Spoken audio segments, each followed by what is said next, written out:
Si preguntáramos a la mayoría de la gente, incluyendo al espectador de cine promedio y a los más entendidos expertos en la materia, ¿cuál es la mejor película de terror de todos los tiempos, o la más importante?, seguramente varios nombres saldrían repetidos varias veces.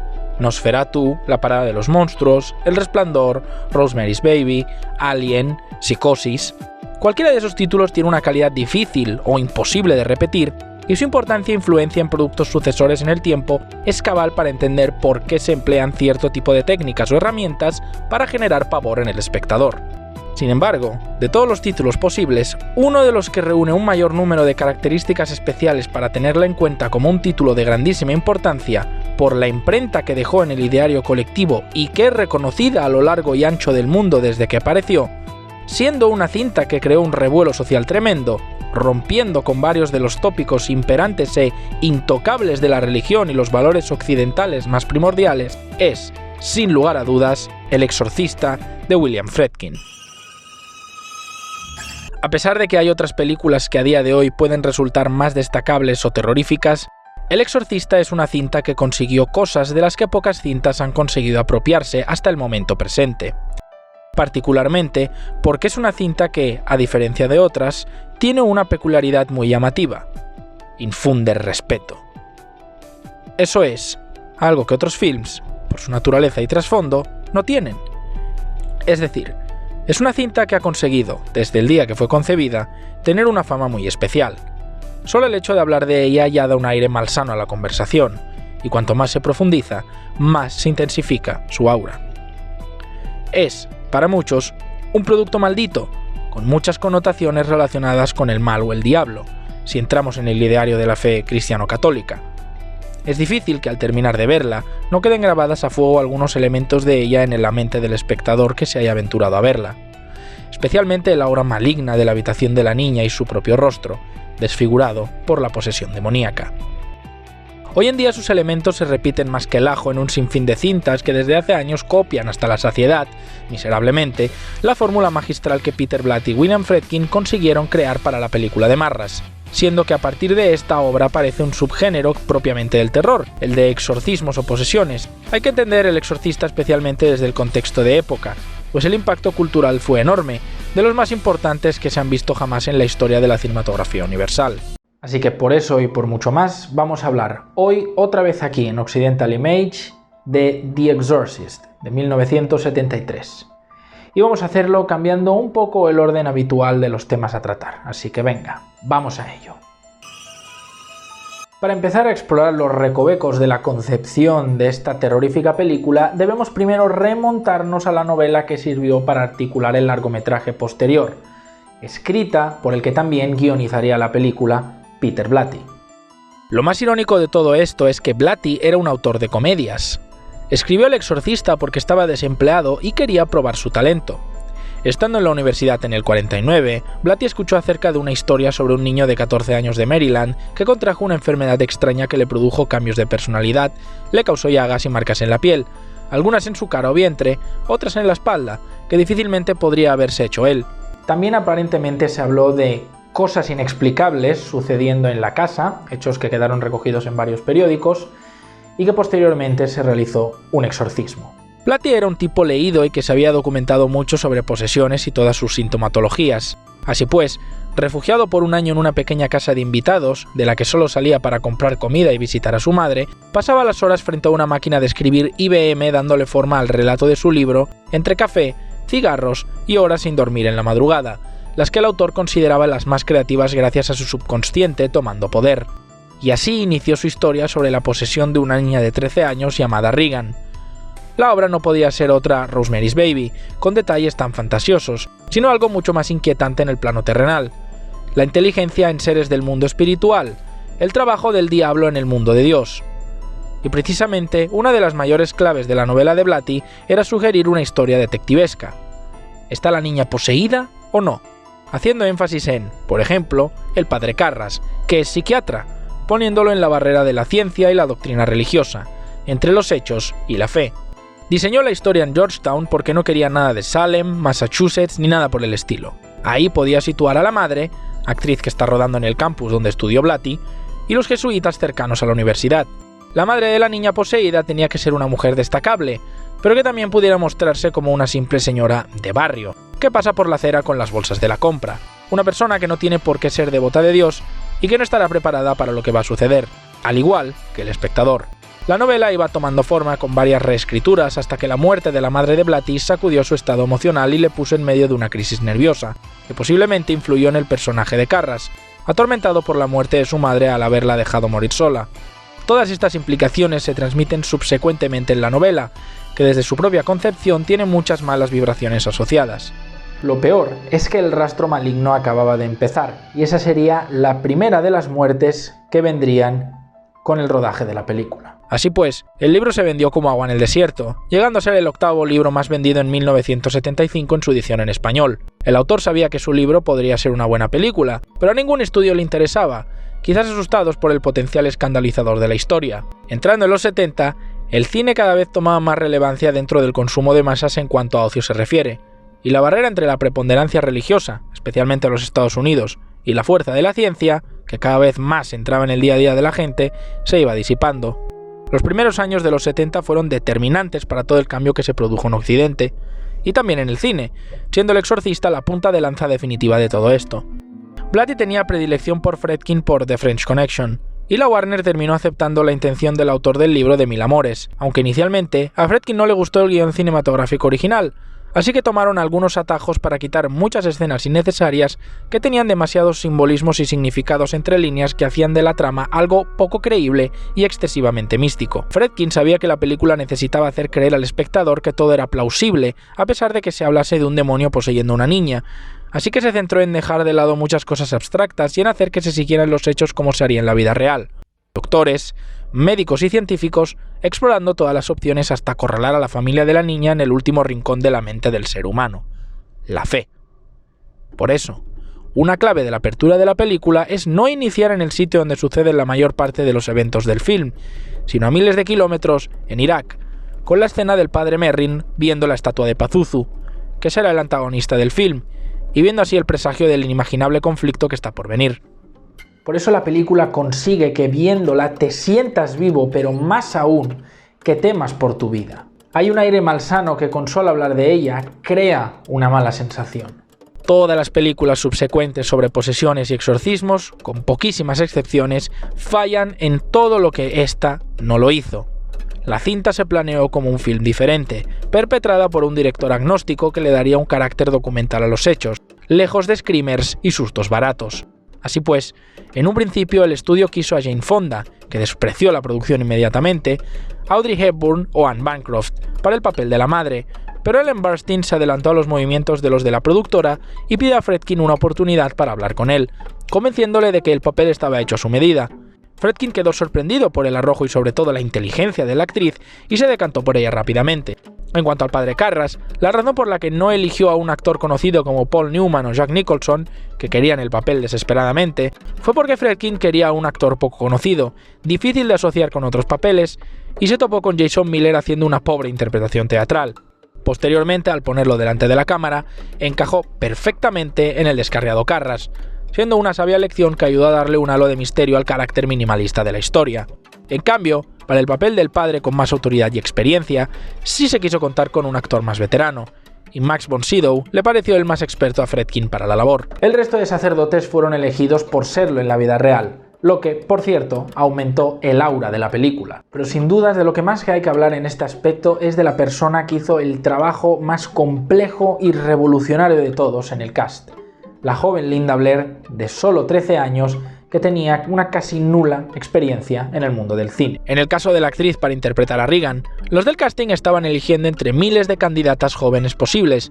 Una agencia de modelos y actrices recomendó unas 40 chicas para el papel, pero entre ellas no estaba Linda Blair.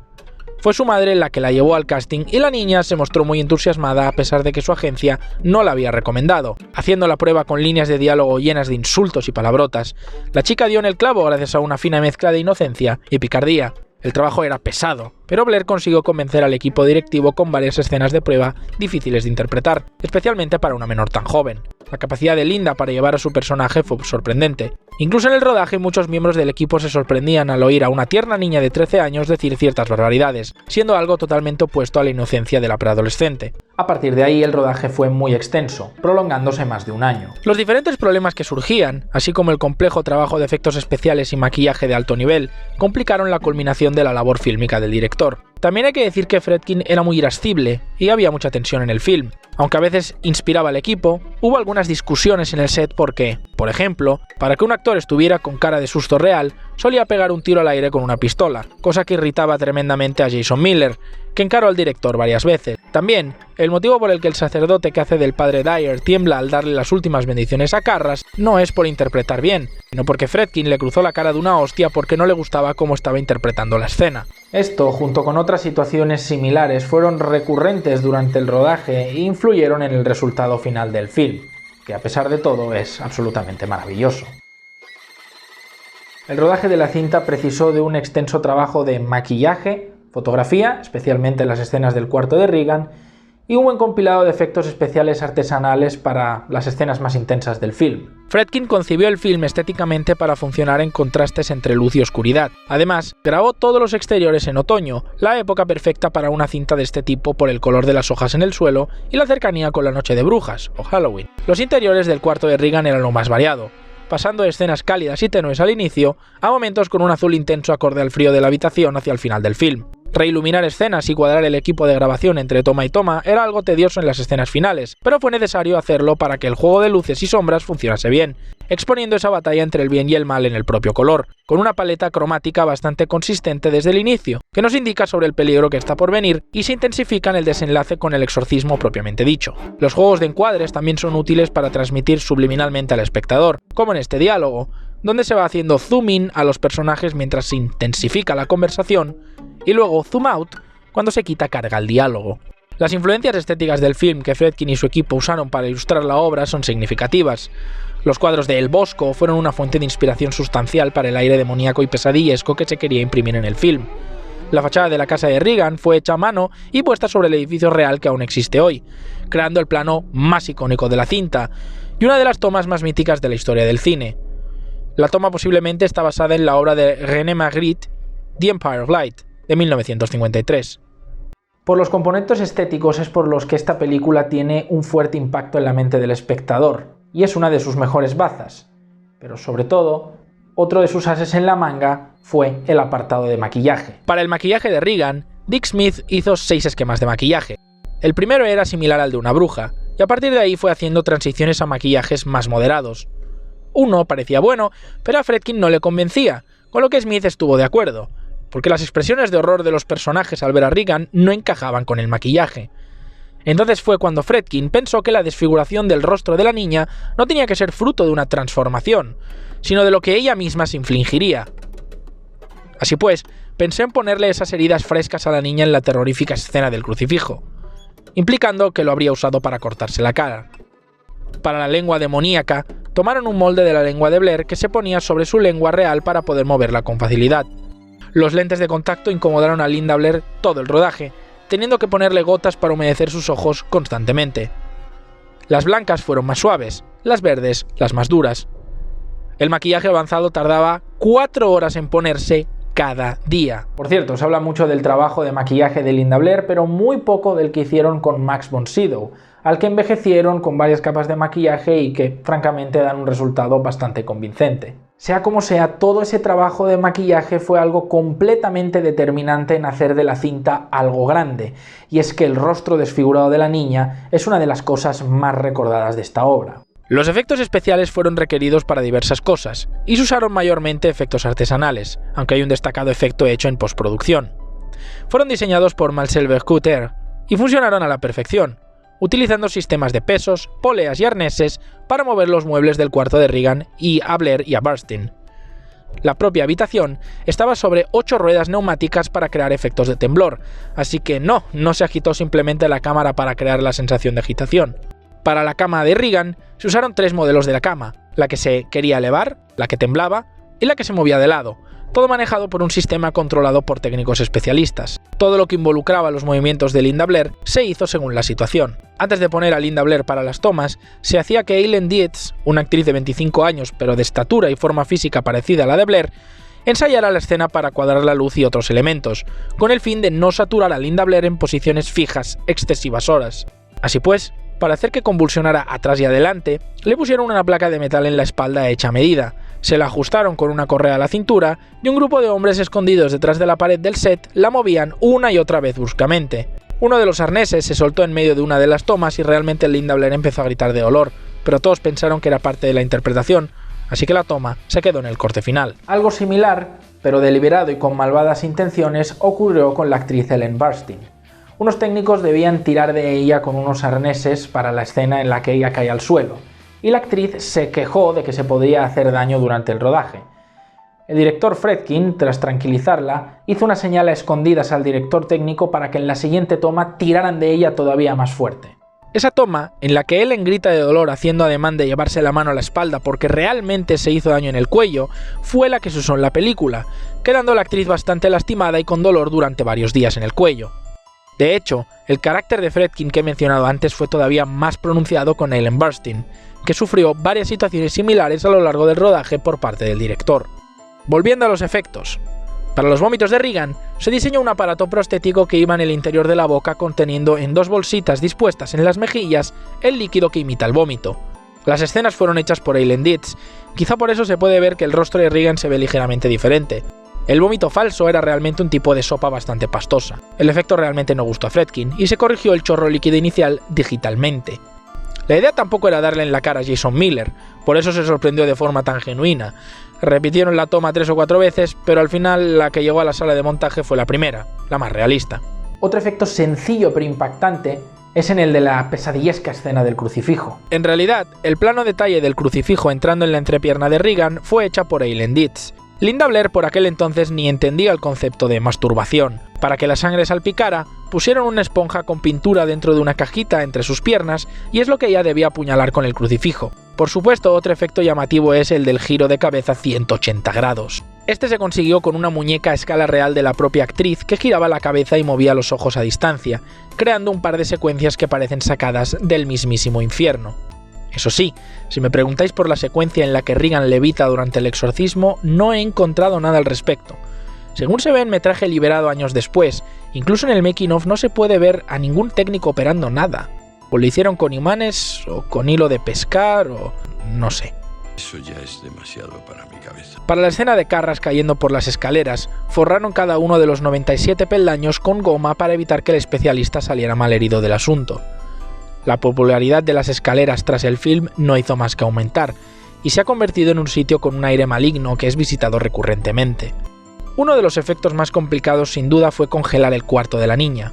Para hacer ver que en la habitación hacía frío, no tuvieron más remedio que poner 4 sistemas de aire acondicionado en el cuarto. Los dejaban funcionando toda la noche antes de rodar y al día siguiente el cuarto estaba a 30 bajo cero.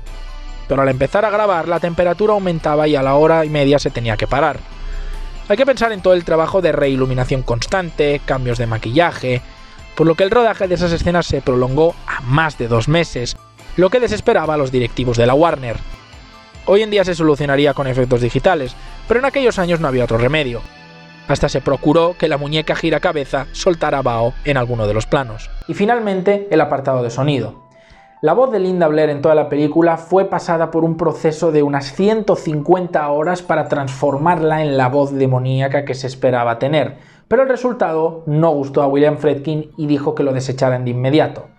Él quería una voz que no fuera humana y que no fuera ni de hombre ni de mujer, pero que fuera algo así como ambas al mismo tiempo, como si fuera un sonido superpuesto.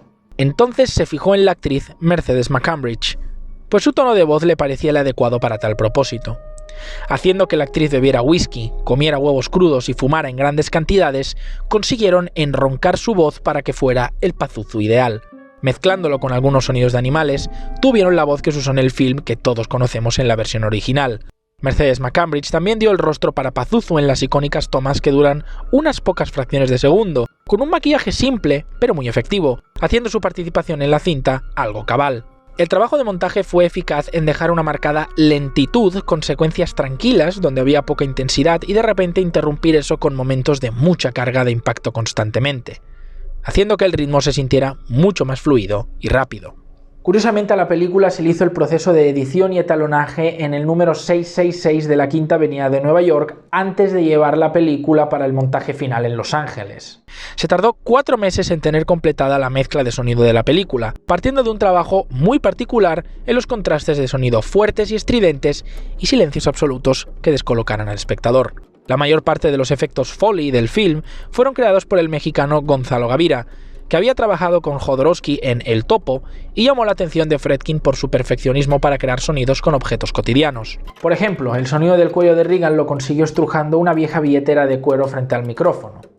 Una labor dedicada que sin dudas fue determinante para cosechar una de las 2 estatuillas que se llevaron en la edición del 74 de premios de la Academia, ya que esa y la que cosechó Blatty por mejor guión adaptado fueron las únicas que consiguió El Exorcista, a pesar de tener 10 nominaciones. Y finalmente, como no podía faltar, la banda sonora.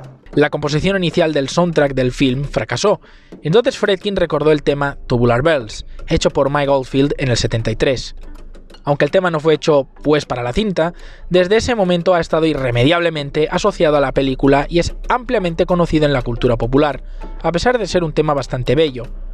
A partir de ahí, se compuso el escaso repertorio de 10 temas musicales para la cinta, algunos de ellos muy buenos, para acompañar las imágenes, pero solo en momentos clave, siendo un film que tiene poca música de fondo a pesar de su duración. A partir de ahí, en cuanto al tono general de la película, siempre hubo cierto enfrentamiento de posturas entre Blatty y Friedkin sobre cuál tenía que ser el tono y el mensaje del film. Blatty consideró siempre la obra como algo que mostrase el poder del camino hacia la luz, mientras que Friedkin quiso darle un tono demoníaco a la película. Esto concluyó con que muchas escenas del film fueran eliminadas del corte final por el director, dejando a Blatty algo insatisfecho, pues ahí podía verse cierto halo bondadoso y un epílogo algo más positivo. Personalmente pienso que en parte fue un acierto de Friedkin, al permitir que el espectador extrajera de la película lo que quisiera creer de ella. Eso sí, algunas tomas del film, tan legendarias como la de Reagan bajando la escalera del revés, que fue eliminada, son de un valor increíble y forman parte de los mejores momentos de la cinta para los fans. La versión más popular incluye la bocanada de sangre, pero también hay otra donde Reagan se da la vuelta, muestra su lengua reptiliana y ataca a Sharon, aunque es bastante cómica realmente y rompe la tensión bastante mal. Ahora tocará hablar de uno de los aspectos más atractivos para algunos, especialmente para los más susceptibles, que rodea a todo lo que incumbió el rodaje de la película. Y eso es... La película tuvo una serie de hechos detrás que aumentaron el aire malsano de la cinta todavía más. Terrence Donnelly, el asistente de director, nunca tuvo en 32 años de carrera un solo incendio en el set, excepto en El Exorcista, que además ocurrió un fin de semana en el que no había nadie allí y hasta la fecha no se ha encontrado explicación aparente. También un sacerdote muy mayor un día le dio a Jason Miller un medallón de plata, que aparece en el film, porque le dijo que le serviría de protección al estar involucrado en algo que desmeritaba al demonio. Poco después, el actor encontró al sacerdote en un ataúd, muerto, en un cuarto cerca del set de rodaje. Actores y participantes del film fallecieron durante y poco después del estreno de la película. Algunos casos son especialmente siniestros, como el de Jack McGowan, que murió justo después de terminar sus únicas escenas en la obra, o la de Basilic Maliaros, único papel en su vida haciendo de la madre de Carras. Ambos actores perecieron como sus personajes en la cinta. El hermano de Max von Sydow murió. La esposa de un asistente de cámara dio a luz a su bebé y la criatura murió poco después, en mitad del rodaje. Uno de los técnicos que enfriaban el set del cuarto de Reagan murió. El vigilante del set en las noches falleció también. 9 personas llegaron a morir, lo que es una cifra inusualmente alta para una película de factura media como esta. De hecho, Friedkin se asustó tanto que llegó a pedir a un cura que viniera a exorcizar el set de rodaje. Aunque von Sydow siempre racionalizó esta situación con una opinión tranquilizadora, arguyendo que un rodaje promedio dura 2 o 3 meses y el del Exorcista se extendió a casi un año, siendo más probable que ocurran más accidentes de este tipo. Aún así, lo que pasó sigue sin ser muy tranquilizador, especialmente por el caso de Paul Bateson, que aparece en una escena con Linda Blair como técnico de radiología, lo era en la vida real, y que resultó ser un asesino en serie que mató a un número no determinado de varones homosexuales y a la reportera Addison Beryl, despedazando sus cuerpos y tirándolos en bolsas al río Hudson. por si os da curiosidad, aparece en la segunda temporada de Mindhunter y en 2003 fue puesto en libertad tras 24 años y pico en el talego. No es de extrañar, al margen de todo esto, la repercusión social y el legado que dejó la película es de una valía inconmensurable, porque El Exorcista va más allá de ser un producto en la pantalla, y aunque cueste creerlo, en su día fue algo casi revolucionario. Cuando se hicieron proyecciones previas con ejecutivos de la Warner, todos quedaron conmocionados, debido al enorme poder que la cinta tenía, especialmente para su época. Uno de ellos llegó a sugerir que la obra no debía mostrarse al público, aun después de haber invertido tanto dinero en ella, por el pavor que podría provocar y la mala imagen que podría asociarse a la Warner. Sin embargo, se siguió adelante con acierto y el resultado fue espectacular. A día de hoy, los distribuidores todavía tienen buenas ganancias por las regalías de la cinta, y ya han pasado más de 40 años.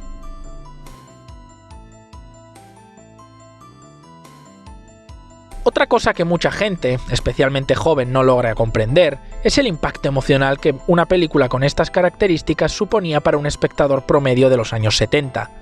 Hoy en día no sorprende a nadie que una niña de 14 años te mande a la mierda, se cague en tus antepasados y que sepa dónde está el clítoris sabiendo ser multiorgásmica, pero os puedo asegurar que en 1973 muchas de las barbaridades que salían de la boca de Linda Blair dejarían pálido a la mayoría, sobre todo en una sala de cine.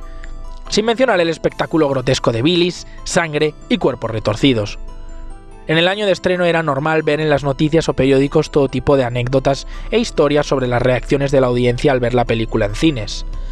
Gente vomitando, gente corriendo fuera de la sala, gente huyendo a la iglesia más cercana, gente gritando escandalizada, y eso que se sepa en Estados Unidos, en otros países no sé. El Exorcista rompió récords en su época en Estados Unidos. El primer fin de semana recaudó $2 millones de la época entre 24 cines. En 6 días superó todos los récords precedentes de box office en 3 cines de Nueva York, y el patrón se fue repitiendo allá donde se estrenaba, especialmente en Chicago y Los Ángeles. Las colas eran de diversas horas para entrar a verla, y mucha gente repetía la experiencia. Otros terminaban desmayados, salían llorando o rezando de la sala y no querían saber nada más de ella por el impacto que causó.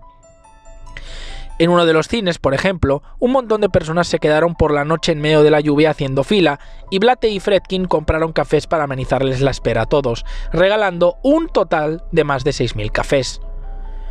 Muchos cines tuvieron que contratar hasta 20 guardias de seguridad para regular las filas y los accesos, mientras que la policía tuvo que contener algunas manifestaciones de conservadores que se oponían a la proyección de la película, lo que llegó a durar en algunos casos semanas. Y es por eso por lo que todavía hoy, cuando llega una película con grandes expectativas de recaudación o repercusión, se acompañan las campañas de marketing o de publicidad en los medios y carteles con la película más terrorífica desde El Exorcista o algo por el estilo. No pone desde El Resplandor, desde Alien, desde Psicosis, desde La Matanza de Texas, desde Drácula, no. Pone desde El Exorcista. Esa es la gran diferencia entre todas las otras grandes películas de terror y The Exorcist de William Friedkin. No se habla del mérito técnico, de innovación o del simple hecho de dar miedo. Se habla de la repercusión social, del eco que se transmite a través del público. Porque eso es lo que le dio a El Exorcista su puesto hasta el presente.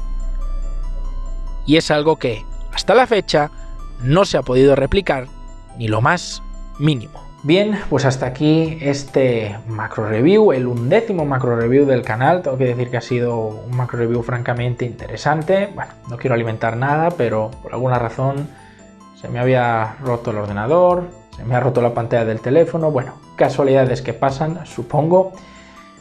Si os ha gustado el vídeo, ya sabéis, compartidlo, dadle like, suscribiros si no lo habíais hecho, pero sobre todo, si queréis ayudar a que este tipo de vídeos no desaparezcan y pueda seguir haciendo más, considerad apoyar el canal en Patreon o en PayPal, tenéis los enlaces abajo en la descripción, y por supuesto agradecer infinitamente a los que ya son patronos del canal, porque ellos son los que permiten que esta sección y otro tipo de vídeos sigan existiendo. Así que a ellos muchísimas gracias, sois geniales, no podría hacer esto sin vosotros, y por supuesto invitaros a que nos veamos aquí en el siguiente macro review. Un saludo y id con Dios.